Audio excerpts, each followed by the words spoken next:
Ang kwentong ito ay hango sa totoong buhay. Karanasan ito ni Nicanor.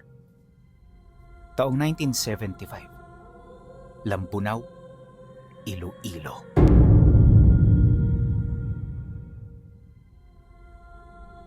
Bago natin simulan ang kwento, gusto ko lang klaruhin na hindi ako si Nicanor.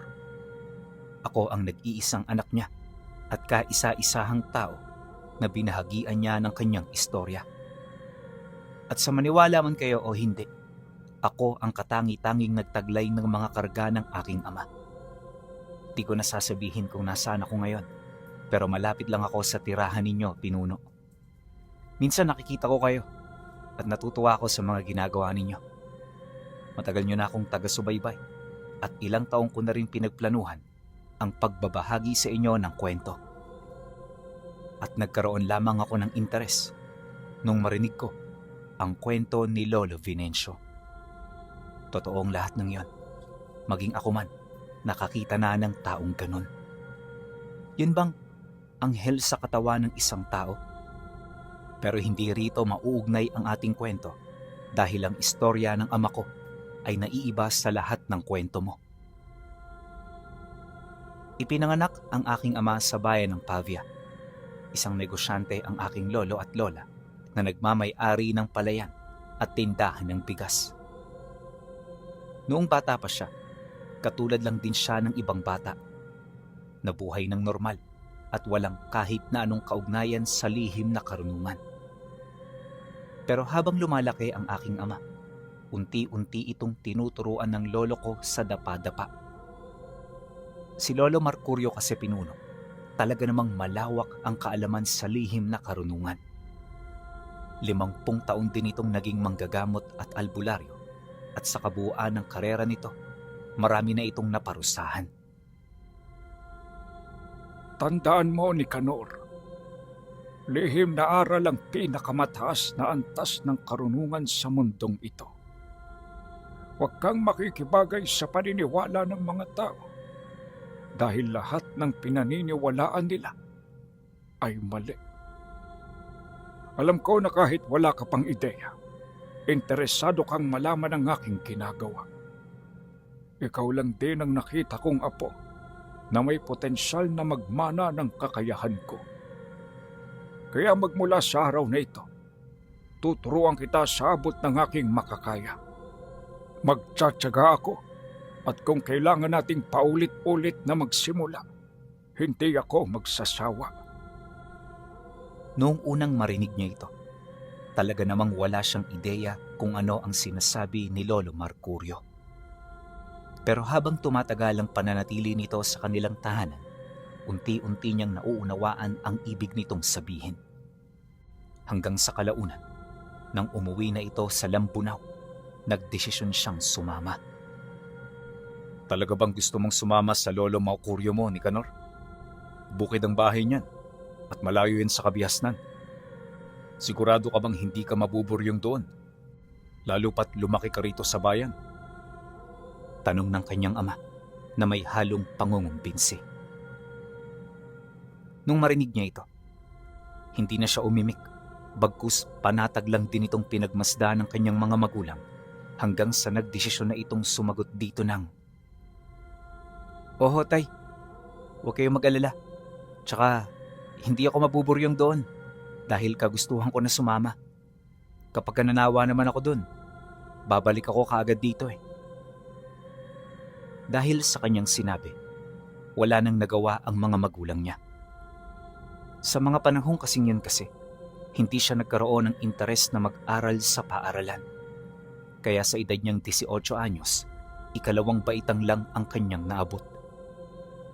Wala naman itong problema sa mga magulang niya dahil hindi pa naman uso noon ang pag-aaral sa mga paaralang itinatag ng gobyerno. Kaya pagkaraan ng ilang araw, nakaalis na sila ng Pavia na wala gaanong problema. Bit-bit ang mga gamit niya. Sumakay sila sa lumang sasakyan patungo sa bayan ng Pototan. Pagdating nila roon, naglakad sila hanggang Haniway kung saan naroon ang mga iniwang kalabaw ng kanyang lolo Mercurio. Hindi naging maganda ang pinagdaanan niya noon sa kadahilan ng milya-milya ang layo ng nilakad nila. Kahit abutan sila ng gabi sa daan, hindi sila nagpapahinga hanggang sa narating nila ang bahay ng lolo niya sa isang liblib na lugar sa Haniway. Simple lang ang tahanan at kung titingnan, aakalain mong wala roong naninirahan. Pagpasok nila sa loob, bumungad sa kanya ang mga gamit na punong-puno ng alikabok. Lolo Mercurio, binibisita niyo ba ang bahay na to? Hindi, Nicanor.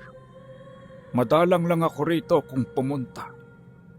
Alam mo naman, hindi ako ang tipo ng tao na mahilig gumala kung saan-saan. Lumuluwas lang ako sa bahay ko kapag merong kailangang gawin.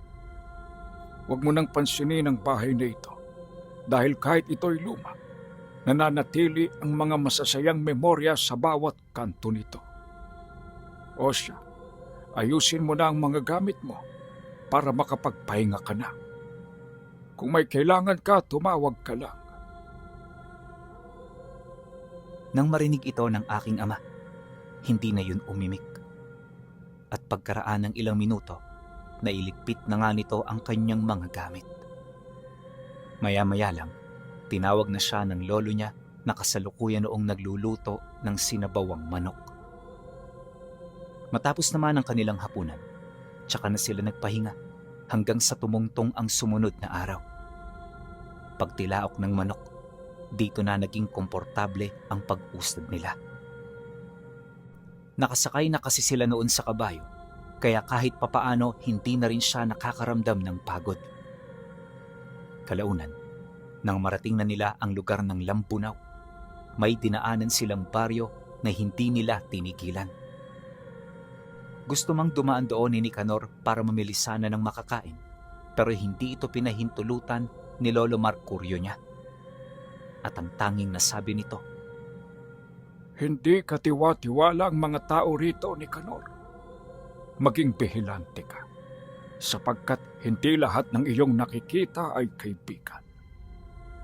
Sa tamang panahon, dadaan tayo rito at sa puntong yun, papatunayan ko sa iyo ang mga bagay na sinasabi ko. Nang marinig ito ng aking ama, hindi na yon nakapagsalita. Gulat na gulat man sa kanyang mga narinig, pinili niyang sumang-ayon at huwag nang umimik. Naniniwala siya, totoo ang lahat ng sinasabi ng lolo niya. Ni minsan hindi pa yun nagsinungaling sa kanya, kaya wala siyang dahilan upang ito ay pabulaanan. Matapos ang kanilang pag-uusap, nagpatuloy ang kanilang paglalakad hanggang sa napadpad sila sa huling baryo bago ang lugar ng lolo niya. Akala niya makakatagos sila rito ng walang kahirap-hirap, pero sa bukana pa lang ng baryo, sinalubong na sila ng dalawang matandang mag-asawa. Magandang hapon, Mercurio! Nais lang namin sabihin sa iyo na masaya kami sa pagbabalik ninyo. Lahat ng nakatira rito, ipinagbubunyi ang inyong pag-uwi. Siya nga pala, sino ang binatang kasama mo? Maganda ang tindig niya.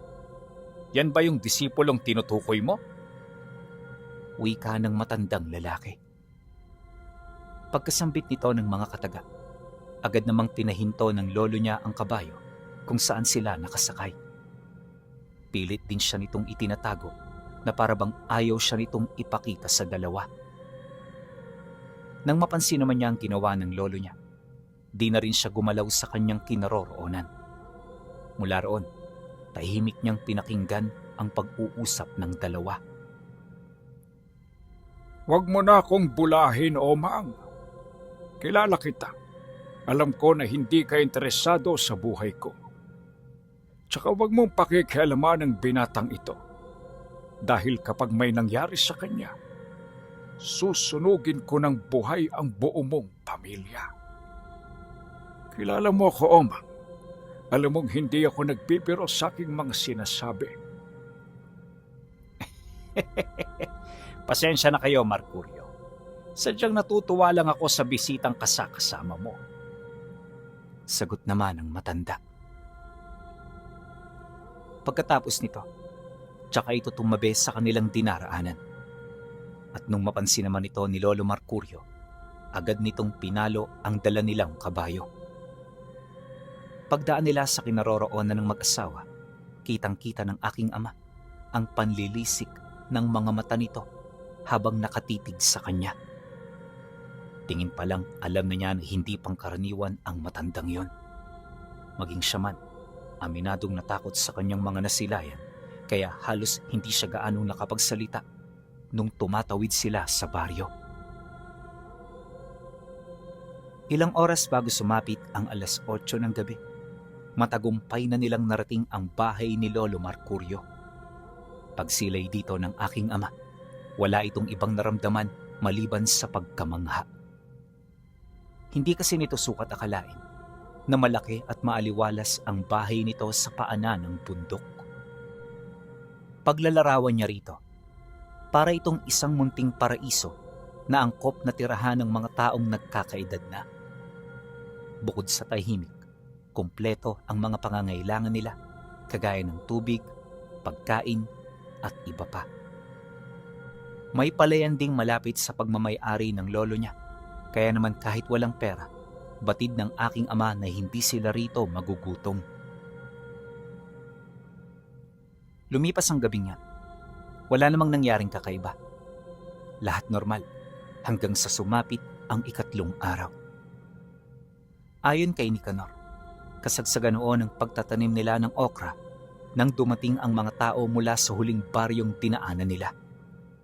Purong kalalakihan ang mga pumunta, at sa estado ng mga ito, parang meron itong importanteng kailangan sa kanila.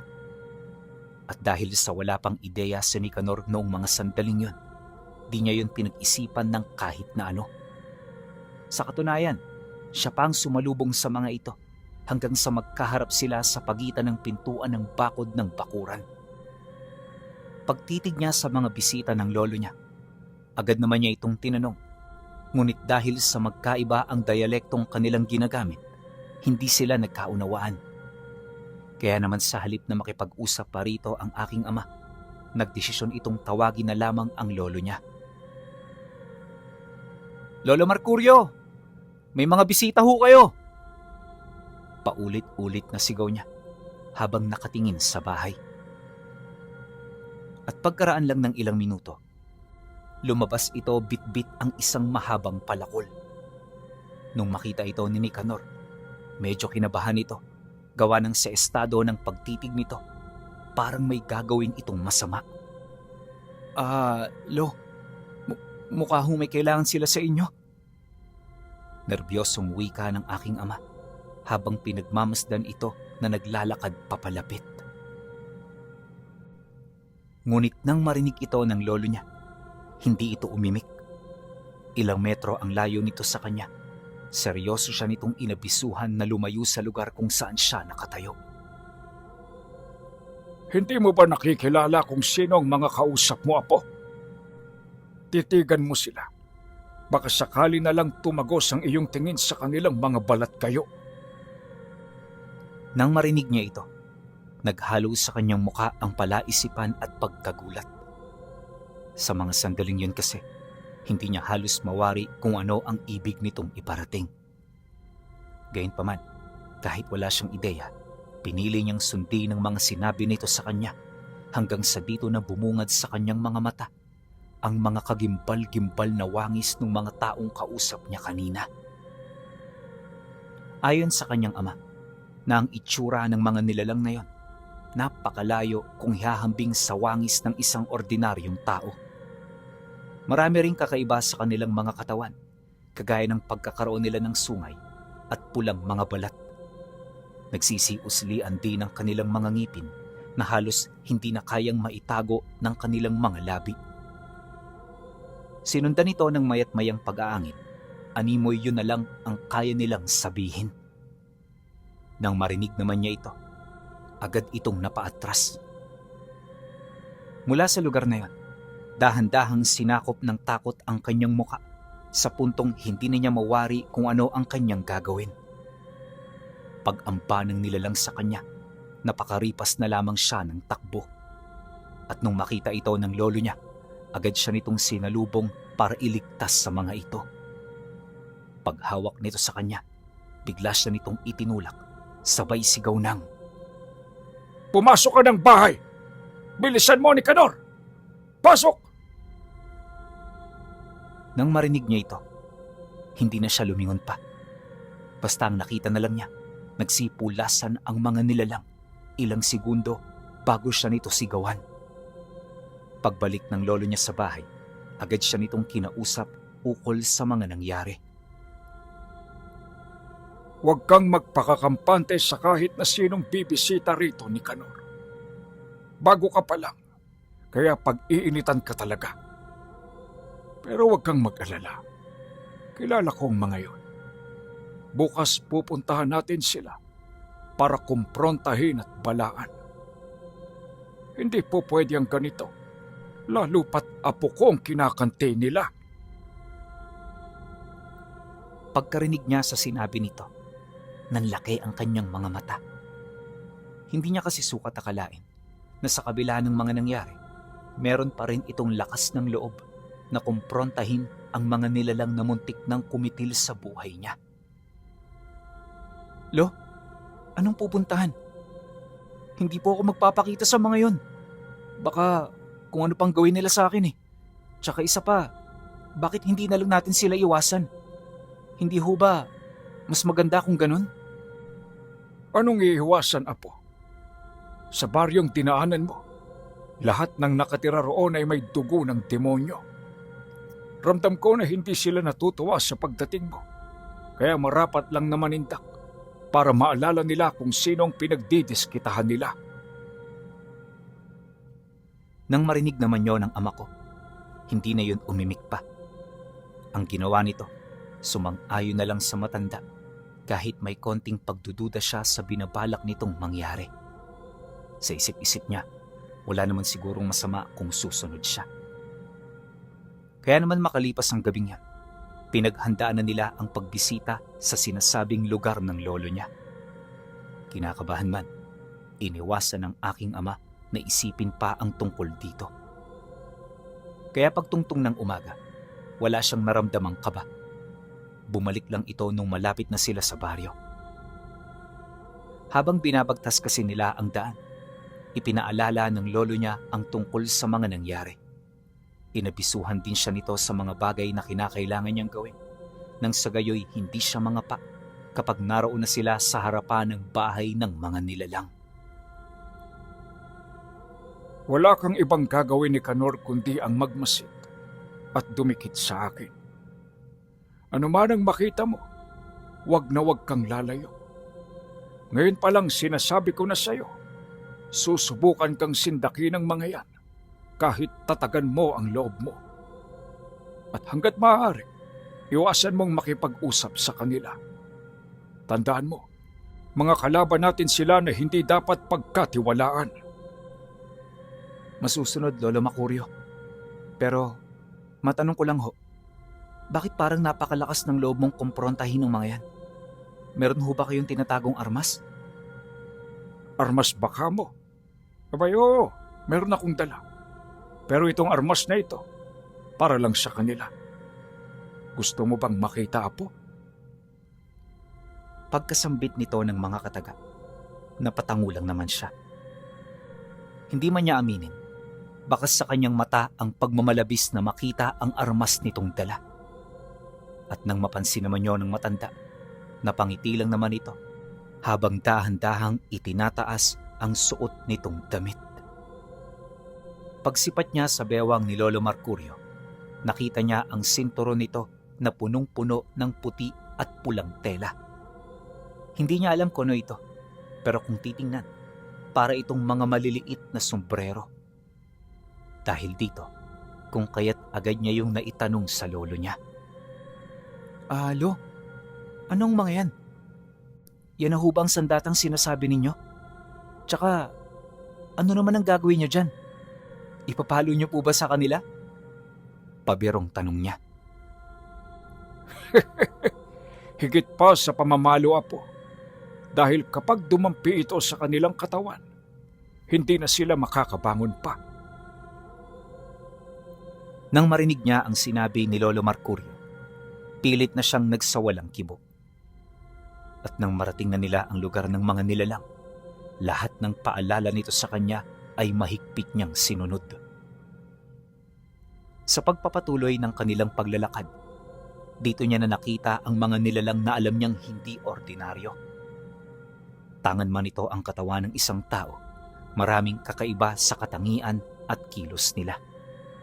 Nasaksihan niyo ni Nicanor mismo, kaya maging siya na paniwala ni Lolo Mercurio. Ilang minuto pa ang lumipas. Tumigil sila sa harapan ng isang lumang bahay. Malaki ito at maraming nakatira roon.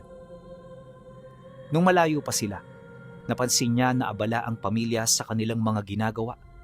Pero nung matunugan sila nito, bigla na lamang itong tumigil. Nagsikumpulan ito sa teresa ng bahay. Animoy naghihintay sa kanilang pagdating.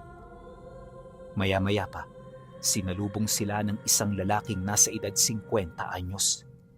Ito ang nagbukas ng pinto habang kinakausap ang lolo niya kasabay ng pasimple nitong pagsilay sa kanya. At anong masamang hangin ang nagtulak sa iyo, Mercurio, para pumunta rito? Kung dahil ito sa nangyari kagabi, ako na ang personal sa iyong humihingi ng dispensa. Alam mo naman, mapupusok ang mga anak ko, kaya siguro wala pa silang kinikilala. Ilang beses na itong nangyari sa atin kaya masanay ka na. Masanay? Kung nasanay ka sa ganyan, ibahin mo ko, Omang. Hindi akong tipo ng tao na konsentidor. Kapag may nagkasala, pinaparusahan ko ito para magtanda. At huwag mong sabihin na simpleng kaso lang ang ginawa ng mga anak mo. Malaki ang atraso nila sa akin dahil pinagbantaan nila ang buhay ng aking apo. Hindi ko rin ipinapangako sa iyo na mapapatawad ko pa sila pagkatapos ng mga ginawa nila. Kaya kung ako sa iyo, tawagin mo na lang ang mga kadugo mong sangkot sa gulong ito. Pagkasambit nito ng mga kataga, bakas sa matanda ang matinding pagkainsulto. Galit na ito pero sa kabila ng lahat ng yon, pinili pa rin itong maging mahinahon. Katagalan, nang wala na silang mapag-uusapan, dito na nito ipinatawag ang mga anak at apo nitong sangkop sa nangyaring gulo noong nagdaang gabi. Pagkatapos nito, inanyayahan sila nitong pumasok sa loob para naman hindi sila maburyong kakahintay. Sinang-ayunan naman ito ni Lolo Mercurio. Animoy wala itong nararamdamang banta mula sa nilalang na kanilang kaharap. Nang makapasok na sila sa loob ng bahay, agad na bumungad sa kanya yung masangsang na amoy na hindi niya mawari kung saan nagmumula. Napakakalat din sa loob ng bahay na parabang ang mga nakatira roon ay hindi tao. Halos kalahating oras din sila ritong naghihintay hanggang sa dumating ang 6 na lalaking hindi pa gaanong katandaan.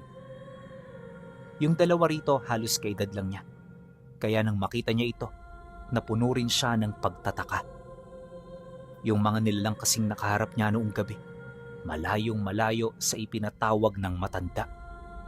Gayunpaman, naniwala ang lolo niya na yon ang mga nilalang na hinahanap nila. At sa pagsimula ng kanilang pag-uusap, matapang na inilahad ng lolo niya ang tungkol sa kanilang ipinunta. Walang takot din itong binalaan ang mga nilalang ukol sa posibleng mangyari kung hindi nila ititigil ang mga panlalaro nila. Nung umalis kayo kahapon, nakita ko na may iniwan kayong marka sa bahay ko. Ramdam ko ito pero hindi ko mahanap kung saan. Napansin ko rin na parang may binabala kayong masama sa apo ko. Kaya gusto kong magkalinawan tayo ngayon dito. Hindi sapat na humingi kayo ng tawad. Dahil ang gusto ko, isuko niyo ang kalahati ng bertud ninyo bilang kapalit sa kasalanang ginawa ninyo. Hindi naman siguro mahirap yun gawin, hindi ba? Seryosong wika ni Lolo Mercurio. Nang marinig ito ng mga nilalang, Tahimik lang itong nagsitinginan sa bawat isa. Literal na walang imikan. Animoy nag-iisip ng sagot sa mga bagay na inilahad ng matanda. Ilang minuto pa ang lumipas. Bigla namang napatingin ang pinakamatanda sa grupo kasabay ng pagsagot nito ng, "Mukhang nanininda kayo sa mga bagay na sinasabi ninyo ah. Nakakalimutan nyo rin ba na nasa teritoryo namin kayo? At anumang oras pwede namin kayong itumba rito." Ganun ba, iho? O siya, sige. Subukan mo. Tingnan natin kung mapapanindigan mo yung mga sinasabi mo. Huwag kang magsalita na hindi mo kaya at baka mapahiya ka. Pagsagot naman ito, parang nagsindakan ng dalawa. Ramdam ni Nicanor ang matinding kaba sa pagitan ng mga ito, ngunit hindi siya gaanong naalarma dahil inakala niya na walang gagawin ang lolo niya. Kaso lang, pagtahimik nito, bigla nitong hinawakan sa ulo yung lalaking kausap niya. Walang sabi-sabi, puwersahan niya itong pinababa hanggang sa tumama ng malakas ang ulo nito sa sahig. Pagsigaw nito, muli itong iniangat ng matanda habang mahigpit na nakakapit sa kumpol ng buhok nito. At sa ikalawang pagkakataon, muli niya itong inihampas sa lupa. Ilang beses itong paulit-ulit na ginawa ng lolo niya hanggang sa maligo na sa dugo yung lalaking nagbanta sa kanilang dalawa. Sa puntong yon, wala nang nagawa ang nilalang kundi ang mapatingin sa kanila habang naliligo sa sarili nitong dugo. Di na rin yun nakapagsalita pa dahil sa pagkabungal ng bunganga nito. Sinabi ko na sa inyo noon pa, hindi ako mahilig tumanggap ng banta. Dapat kapag sinasabi nyo, ginagawa ninyo. Nicanor, hugutin mo yung lubid na ibinigay ko kanina. Nang marinig niya ang sinabi nito, agad naman niyang kinuha ang tali na iniabot ng lolo niya kanina. Pag-abot naman dito ng matanda, dali-dali nitong binigkisa ng lalaki hanggang sa hindi na ito makagalaw. Matapos nun, dinaganan niya ito ng bato bago niya muling ipagpatuloy ang pakikipag-usap sa mga natitirang kasama nito. Kaswal itong kinompronta ni Lolo Mercurio na parabang wala man lang nangyari. At habang ito ay nagsasalita, nakaupo ito sa katawan ng lalaking iginapos nito. Hindi na rin ito binigyan ng tsansa ang mga nilalang na magdahilan na parabang sa mga sandaling yon, hawak na niya ang buhay ng mga ito. Pagkaraan pa ng ilang minuto, walang nagawa ang lalaking namumuno sa bahay kundi ang isuko ang kanyang mga kadugo. Hindi na rin ito umimik upang hindi na ito madagdagan ng kanilang kasalanan. Bago umalis si Nicanor, seryoso pang nag-usap ang dalawa.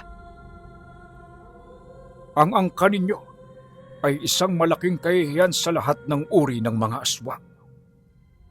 Sa susunod, para hindi kayo malagay sa ganito, kilalanin nyo ng maigi ang kinakalaban ninyo.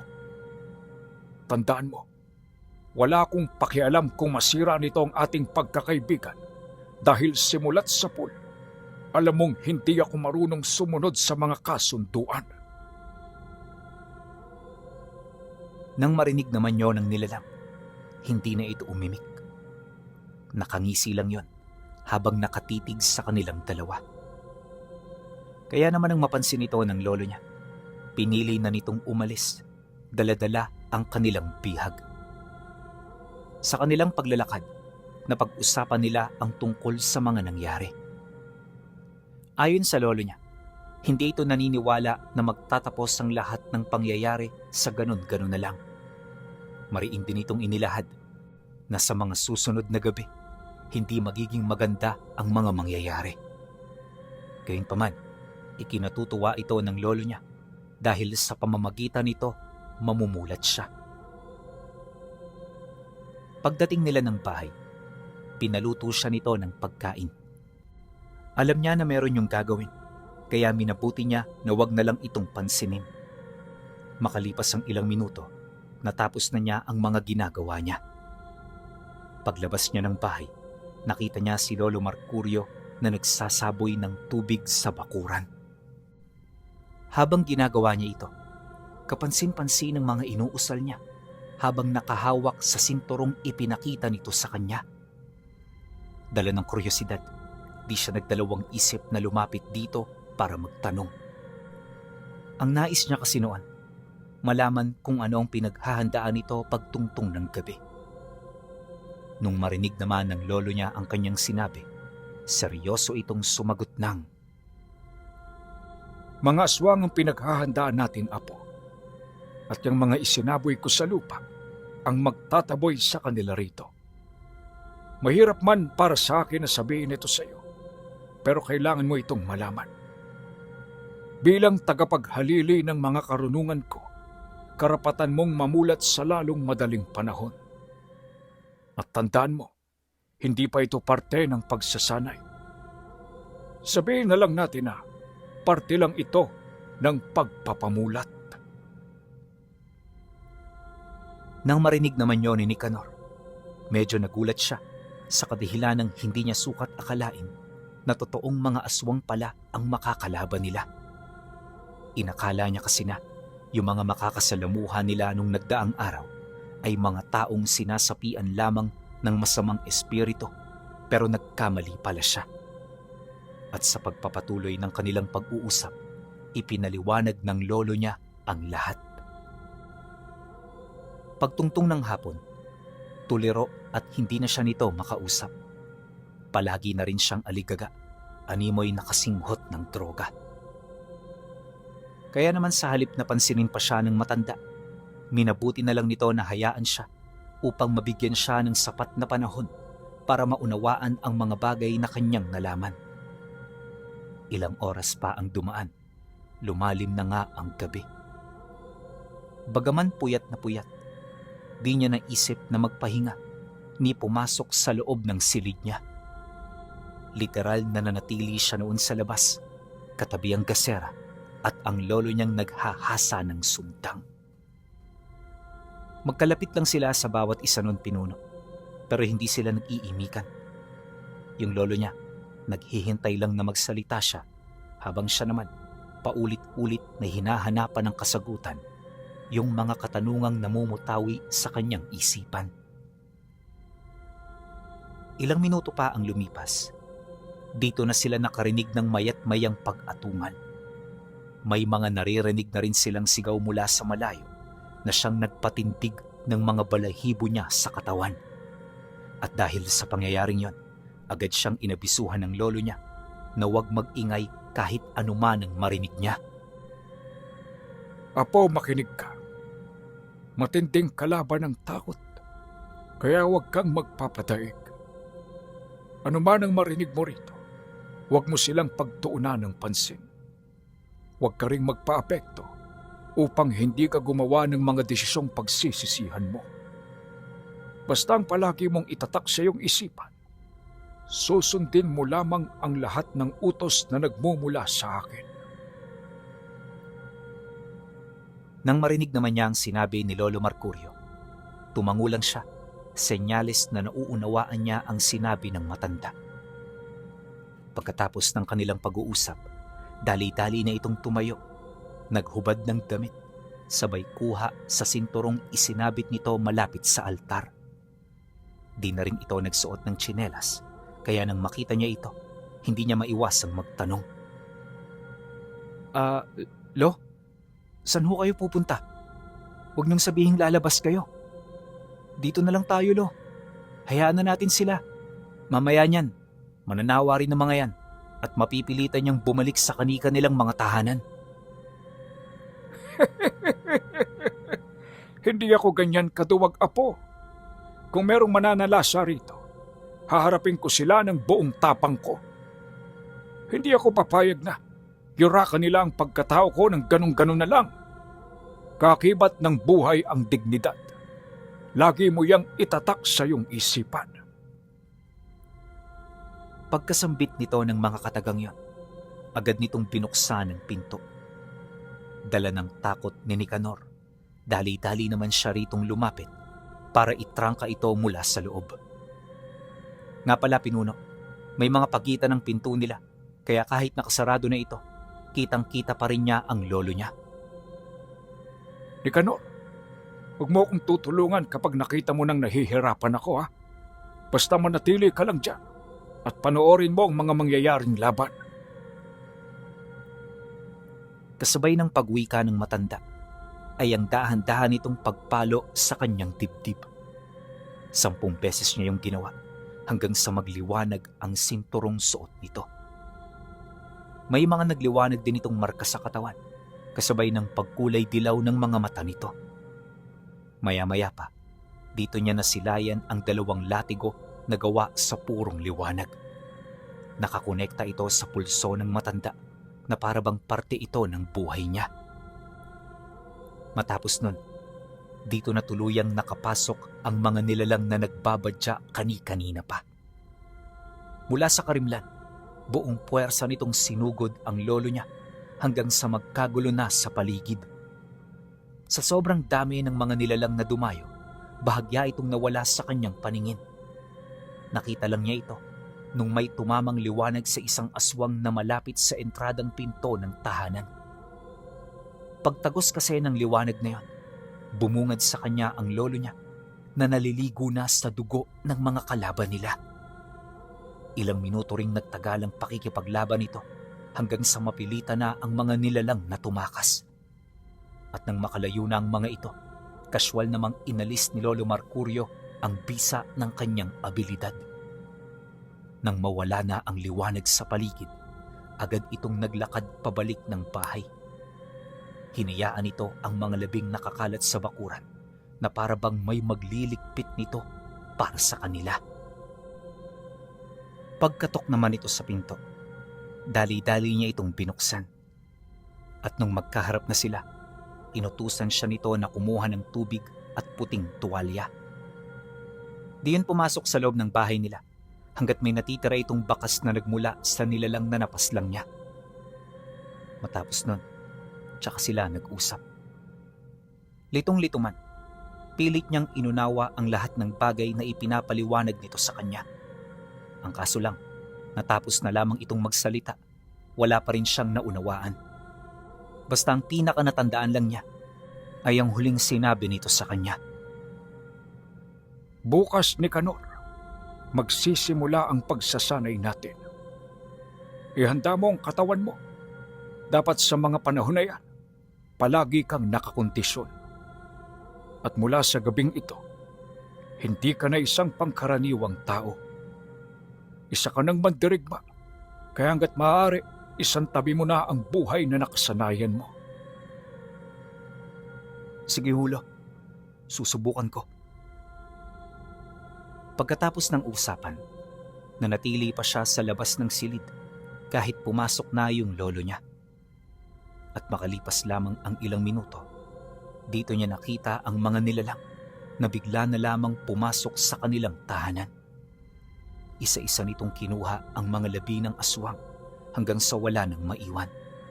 At ultimo, ang mga dugong nagkalat sa paligid, dinilaan ng mga ito na parabang gusto nilang ibalik ang kalinisan sa lugar na yon.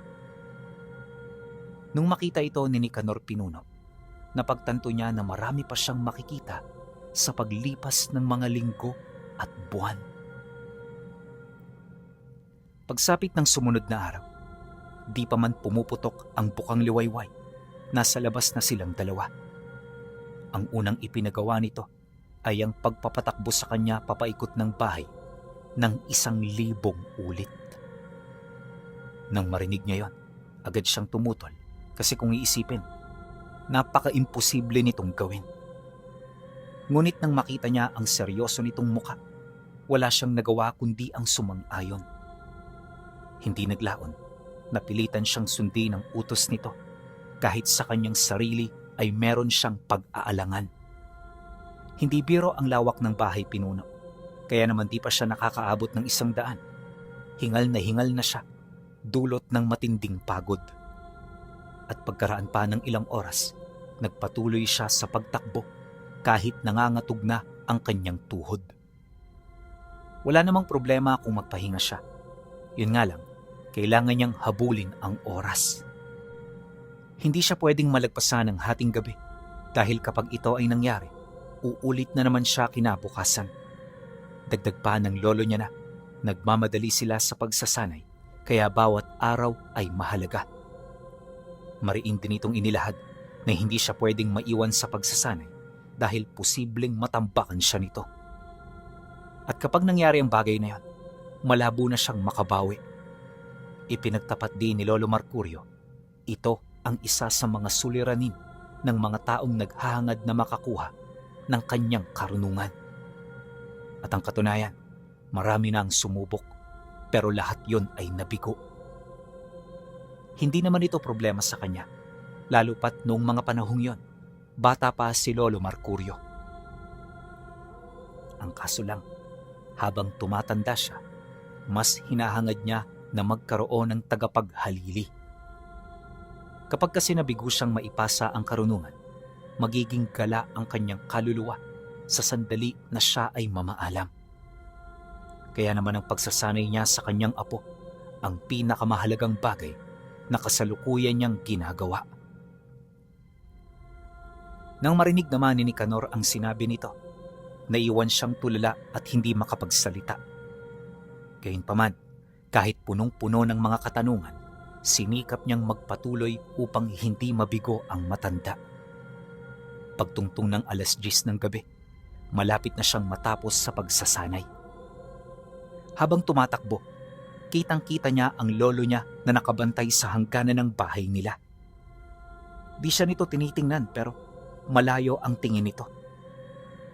Maya-maya pa, nakita niya itong kumumpas sa ere hanggang sa makita niya ang isang kamay na lumabas sa kawalan. Para itong kamay ng demonyo, pero nung lumabas na ang nilalang, bumungad sa kanya ang isang uri ng engkanto na malayong malayo ang wangis kumpara sa ordinaryong tao.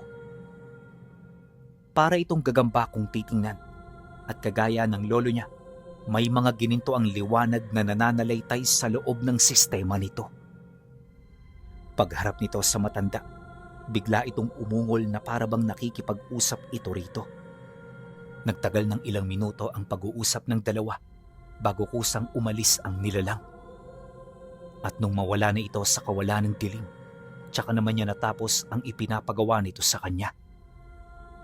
Saktong 11:30 nang maabot niya ang numerong ipinaaabot ng matanda. "Lo, tapos na ho ako. Ano ho ang isusunod ko?"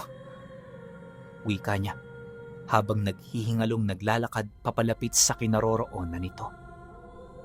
Ganun ba? Sige, pumasok ka na sa bahay at magpahinga. Gumising ka ng 5:00 dahil magsisimula ang karugtong ng pagsasanay bandang 6:00. Sige na iho, ipanatag mo na ang sarili mo. Dahil sa sinabi nito, agad naman siyang bumalik sa loob ng silid. At mula roon, pinag-isipan niya ang mga inilahad ng lolo niya bago siya tuluyang nakapagpahinga.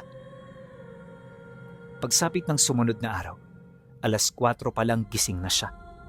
Ramdam pa niya ang pagod ng katawan niya pero parang hindi niya ito iniinda.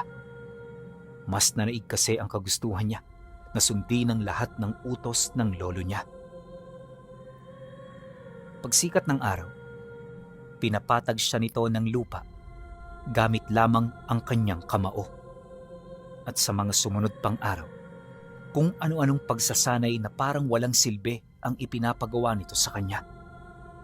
Ngunit lingid sa kanyang kaalaman, lahat pala ng pagsasanay na pinagdaanan niya ay may kaugnayan sa bawat isa. Sa maniwala man kayo o hindi, 8 buwang nagsanay noon si Nicanor para lamang matupad ang hinahangad ng lolo niya. At sa loob ng mga buwang yon, iba't ibang uri ng aswang ang sumubok na sumira sa plano nila. Ngunit gaano man kalakas ang mga ito, walang nagtagumpay sa kanilang mga binabalak. At nang matapos na niya ang lahat ng ipinapagawa nito, tsaka pa lamang siya nito binasbasan sa kauna-unahang pagkakataon na humawak ng libreta. Apo, ang hawak mo ngayon ang libreta ng mga duwendeng nagkaisa. Ang mga sombrerong nakikita mo sa sinturon ko ay pagmamay-ari ng mga pinuno nila. 100 uri ng duwendeng nag-alay ng kanilang mga posisyon at titulo para lamang mabuo ang mutsyang ito. Sino man ang nagmamay-ari nito, yon ang titingnan nilang pinuno, gaano man kasama ang budhi nito. Kaya naman bago ko ito ipasa, sinisiguro ko na mapagkakatiwalaan yung taong magtataglay ng mutya. Ayokong lumisan sa mundong ito na may iniwan akong mabigat na problema. Kaya ang pagpili ko sa iyo ay dumaan muna sa maraming proseso. Hindi ito isang araw lang, Apo. Lolo Mercurio, maraming salamat ho sa tiwala. Huwag kayong mag-alala. Lahat ng payo at aral ninyo, tataglayin ko hanggang sa tumanda ako. Makakaasa ho kayo na hindi malalagay sa alanganin at masasayang ang lahat ng iyong pinagpaguran at pinaniniwalaan. Nang marinig ito ni Lolo Mercurio, tahimik lang itong lumapit at yumakap sa kanya ng mahigpit.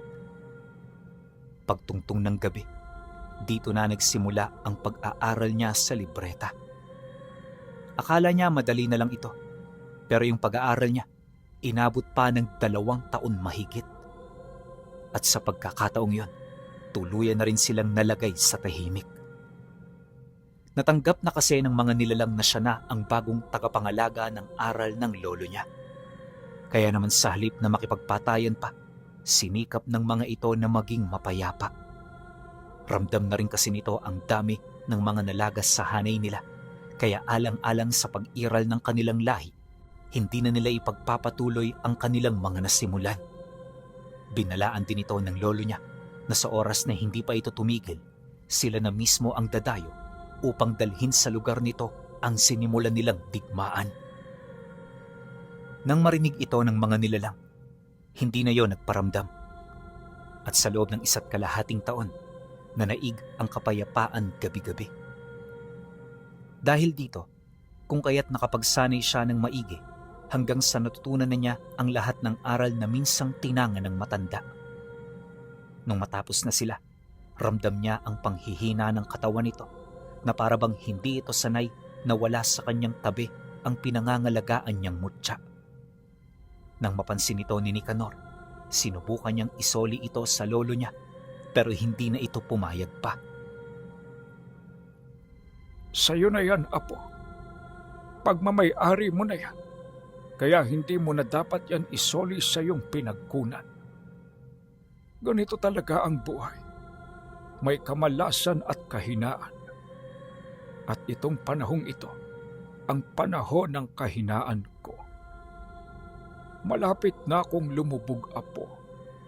Kaya wala akong ibang gustong makita, kundi ang tagumpay ng mga pinaghirapan ko.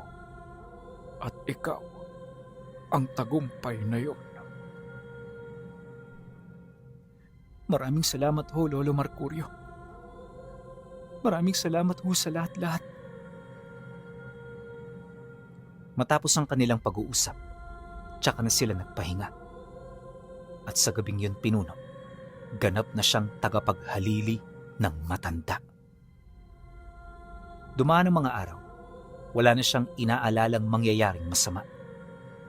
Panatag noon ang puso niya dahil alam na niya na hindi sila pinababayaan ng may likha. Inakala rin niya na mamamatay ng payapa ang lolo niya, pero pagkaraan ng ilang linggo, nung bumalik sila sa tahanan ng mga magulang niya, bigla na lamang niyang nabalitaan na sinaksak ito sa sabungan. Ang sanhi ng pananaksak, hindi ito nagbayad nung natalo ito. Nang marinig naman niya ang ulat, hindi niya ito pinaniwalaan. Paanong hindi nagbayad si Lolo? Ni minsan, wala itong pinagnakawan. Hindi totoo yung alegasyon ninyo. Siguro kaya niyo yan sinasabi para pagtakpan yung ginawa ng kasamahan ninyo. Pagkasambit niya ng mga katagang yan, tahimik lang naman siyang pinagmasdan ng mga taong kumausap sa kanya. Maya-maya pa, kalmadong inilahad ng mga ito na hindi sila sangkot sa mga taong sumaksak sa matanda. Pawang mga nagdala lang sila ng mensahe nang narinig nila sa sabungan kung saan naganap ang insidente. Dahil sa sinabi nito, isa-isa naman niya yung pinagmasdan. Mata sa mata niya yung tinitigan na parabang duda siya sa mga bagay na narinig niya. Ilang minuto pa ang lumipas, binalaan niya ang mga ito na magdahan-dahan sa mga sinasabi nila. Akala niya masisindak niya ng ganun-ganun na lang ang mga taong yon. Pero nang marinig nito ang kanyang sinabi, may isa roong matapang na sumagot ng, At bakit kami magdadahan-dahan? Sino ka ba? Pagkarinig niya sa sinabi nito, hindi siya nag-alangang sapakin ito. Sabay hawak sa hintuturo nito. Habang hinahawakan niya yon, inaapakan niya ang balikat nito upang hindi ito makapumiglas. Kaya naman kahit gustong kumawala ng lalaki, wala itong nagawa hanggang sa mabali na niya ang hawak niyang daliri. Di pa siya nakontento, kasyual niyang kinuha ang kutsilyo sa ilalim ng damit niya, sabay laslas ng daliri nitong binali niya. At nung maikalas na niya ang daliri, tsaka pa lamang niya ito tinadyakan habang seryosong nagwiwika rito ng, Sa susunod na may sabihin ka pang hindi ko magugustuhan, ulo na ang pupugutin ko sa'yo. Kaya mag-ingat ka sa mga isasagot mo. Nang marinig naman ito ng lalaki, napaungo lang naman ito, dulot ng matinding sakit. Di na rin yun nakapagsalita pa dahil sa matinding takot buhat sa ginawa niya. Kaya naman ang masipat niya ito, kasyual niya na itong tinantanan. Pagbaling niya ng tingin sa iba pa nitong mga kasama, napilitan na ring magwika ang isa sa mga ito ng, Huwag niyo ho kaming sasaktan. Magsasalita na ako. Kilala ko ang taong pumatay sa lolo mo. Pangalan nun Kano. At matagal na yun ditong sabungero. Siguro hindi nito nakilala ang lolo mo. Kaya niya ito napagdiskitahan. Pakiusap ko lang sa'yo. Huwag mo akong babanggitin sa kanya kapag nagkaharap na kayo. Walang problema. Sige na, ialis niyo na to rito. Baka kung ano pa ang magawa ko dyan. Matapos ang pag-uusap, umalis na rin ang magkakaibigan, bit-bit yung lalaking sinindak niya. Paglayo nito, agad siyang bumalik sa bahay kung saan naroon ang kanyang lolo. Masakit man para sa parte niya na makita ito sa ganoong estado, pilit niyang nilakasan ang kanyang loob.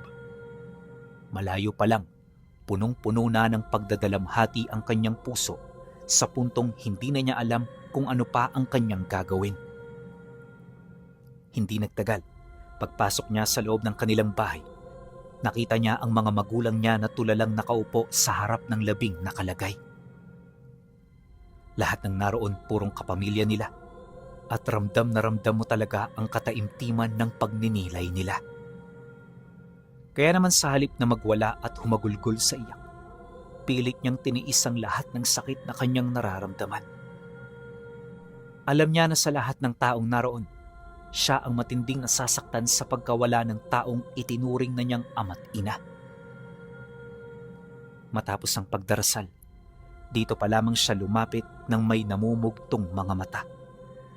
Sinikap niya talagang wag umiyak pero nang makita na niya ang labi nito, hindi na niya napigilan ang kanyang sarili. Paghagulgol niya, makailang ulit niyang sinubukang buksan ang kabaong. Pilit na rin siyang nagwala dahil sa mga kadugo niyang humaharang sa kanya. Maghunos dili ka, Nicanor. Hindi pagkawala ang sagot sa nararamdaman mo.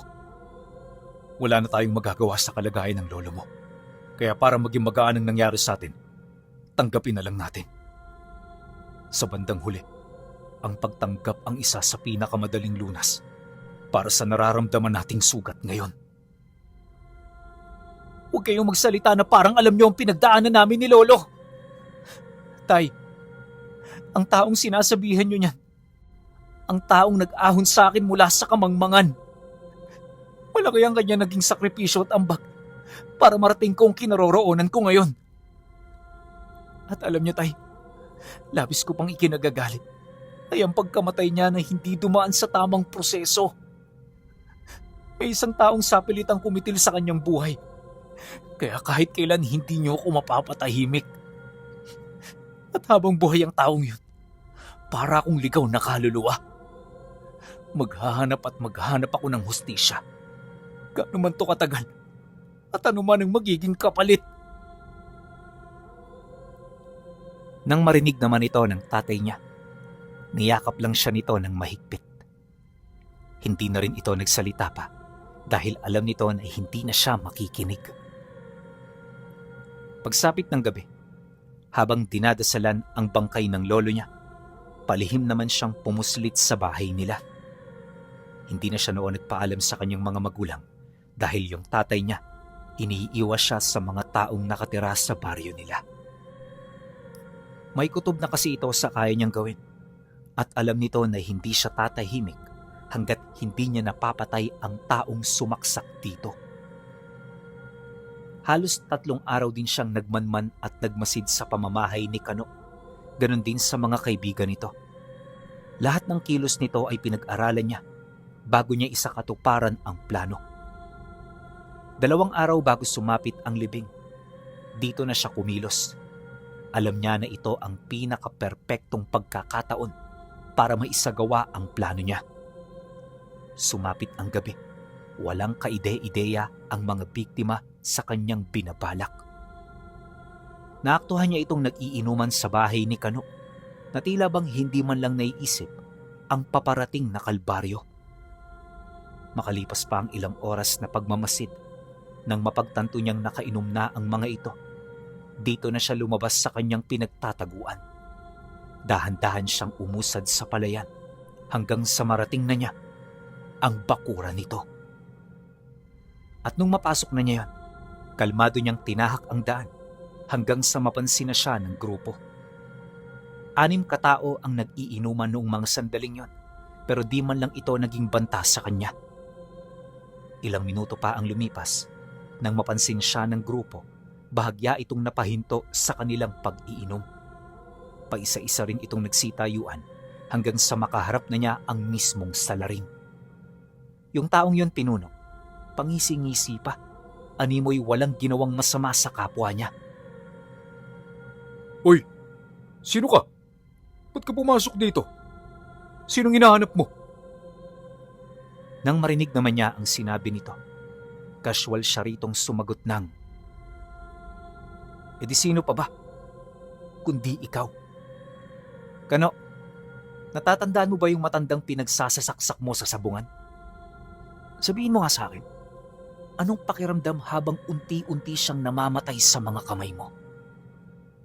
Meron ka man lang bang naging pagsisisi sa lahat ng mga ginawa mo?"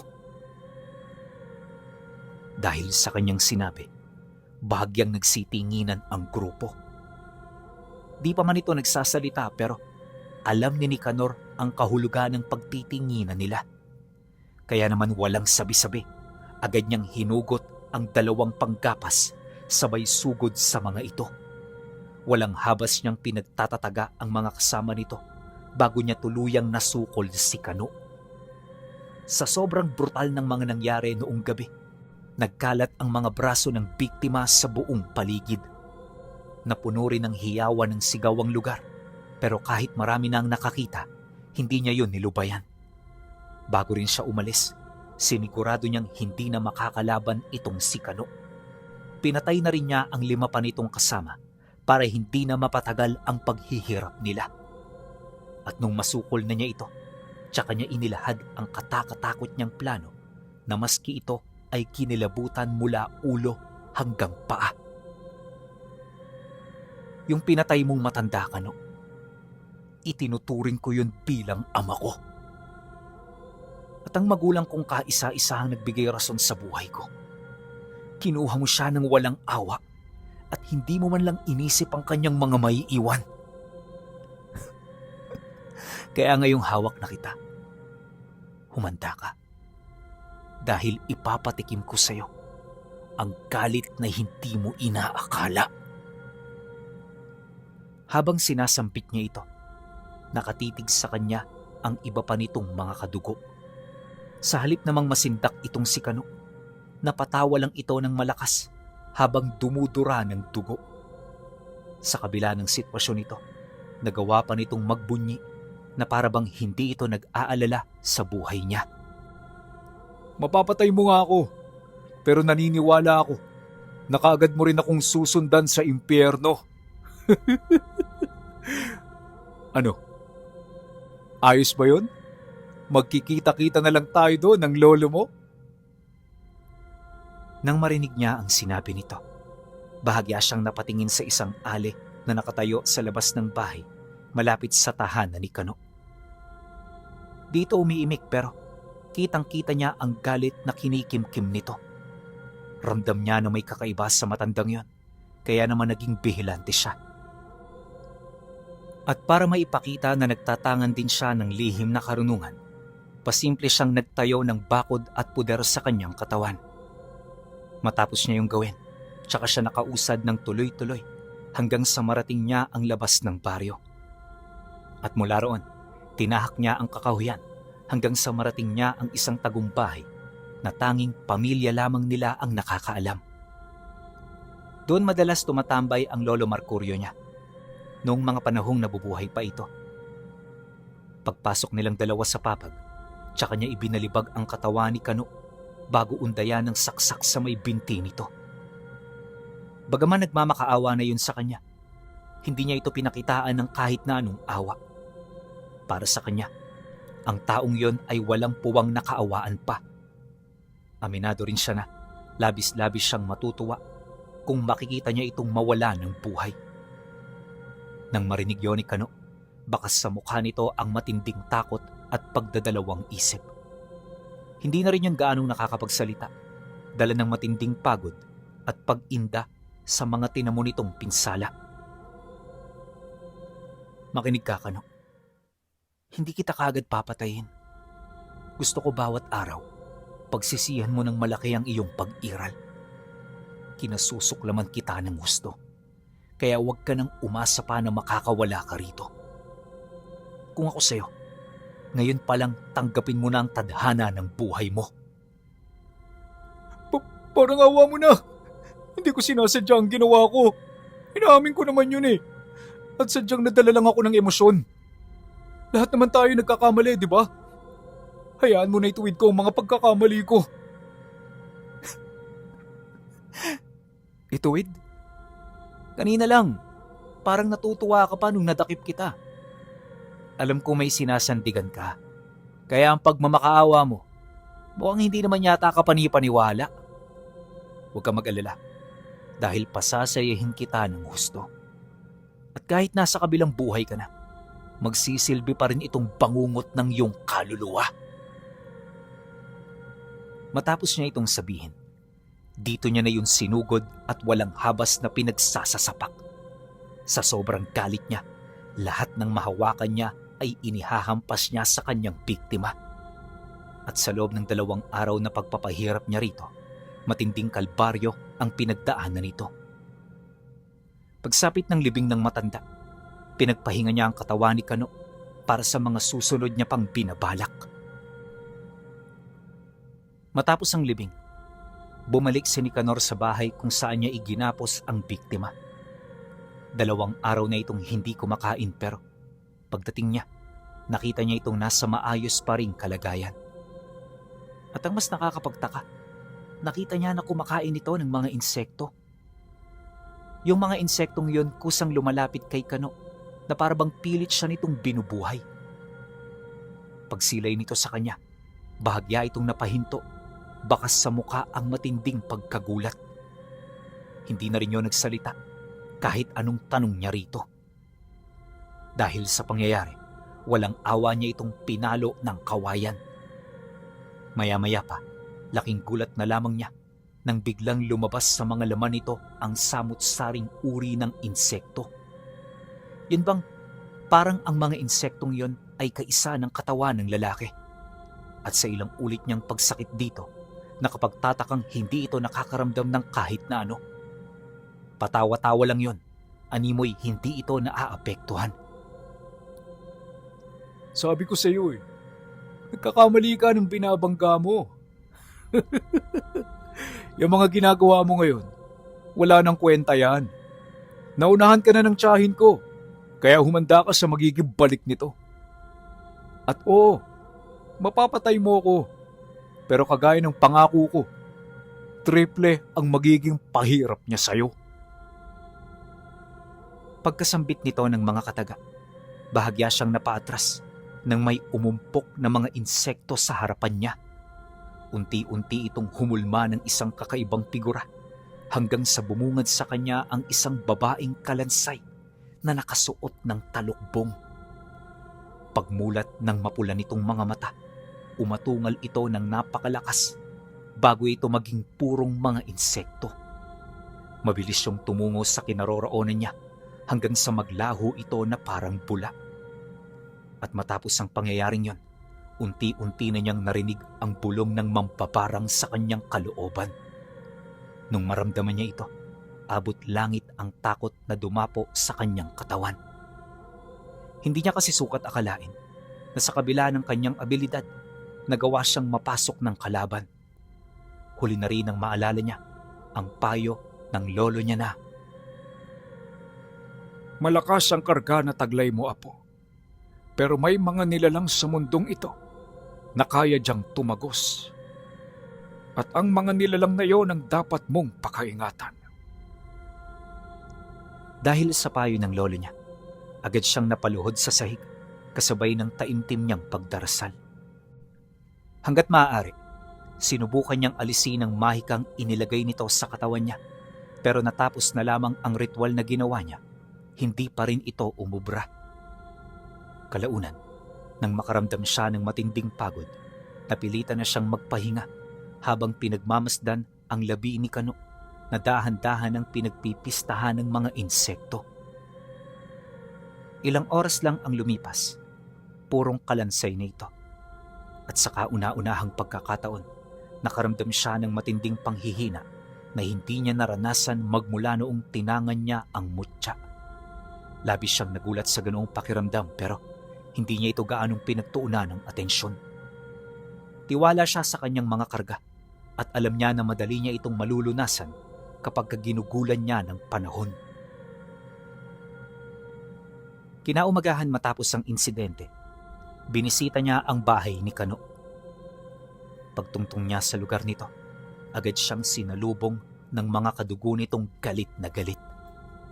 Yung iba inaambahan na siya na tatagain, pero dahil sa bisa ng kanyang mutya, hindi nila ito nagawa. Ilang minuto pa ang lumipas, dito niya na nakita ang matandang babae na kinukutoban niyang may gawa ng karamdaman niya. Pagharap nilang dalawa, minura niya ito ng minura kasabay ng pagbabanta ukol sa mga gagawin niya kung hindi nito babawiin ang sakit na ipinalipad nito sa hangin.